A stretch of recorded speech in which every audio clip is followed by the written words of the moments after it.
You're watching the TC MMA podcast. Now, as we work our way into the first fight prediction, we're going to get into multiple predictions here.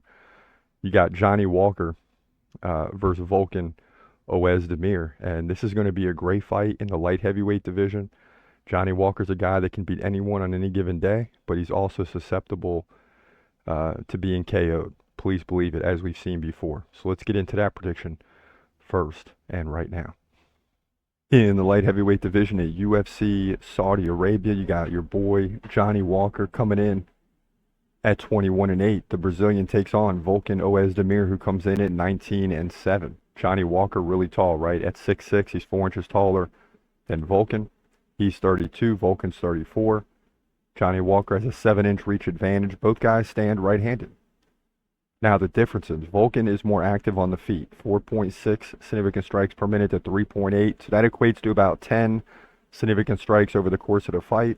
Neither guy are really looking to land takedowns. They get one like every 5 or 6 rounds. So far it looks like Volkan in terms of the numbers. Now Johnny Walker has lost to Magomed Ankalaev by second round KO in his last fight. The previous fight against Ankalaev was a no contest. Before that he beat Anthony Smith by decision, Paul Craig by KO, and Ian Cutelaba by submission. So Johnny Walker's a hard guy to figure out. It really depends on who shows up for him that night. If it's his best self, he can beat anybody. Now Oezdemir beat Bogdan Guskov by submission in his last fight, lost to Nikita Krylov by decision, and beat Paul Craig by decision. So another toss-up fight here, going to be very close. But I'm going to lean towards Johnny Walker to win this fight. Okay? Even though Volkan possesses that KO power at any time, and Johnny Walker is susceptible to being KO'd. Right? If his chin gets touched, he's going down. So that's a worry. But I'm banking on the fact that that's not going to happen. Right? I think Johnny Walker won't outpace Volkan, but will land a KO punch sometime in the second round.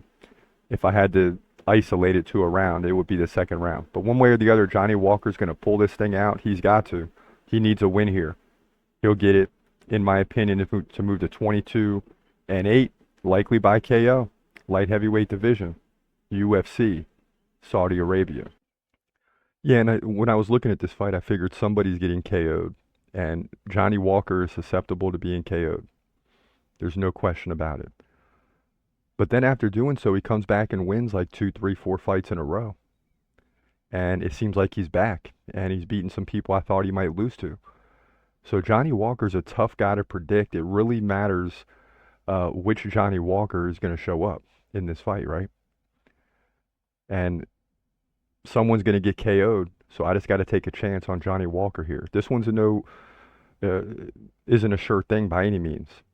But at the same time, I'm a fan of Johnny Walker, not against the big names, not against like Pereira and others, Jamal Hill, Yuri Prochazka, even Rakic.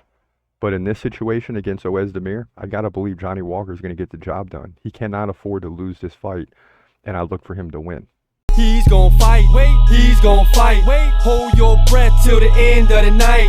Last fight of call, UFC at its height. Bringing that thunder with all his might. Saying, step up, wanna fight? Hold up, think twice. Gladiator, assassin, reckless, no abandon. Walk through that cage, he'll leave your ass.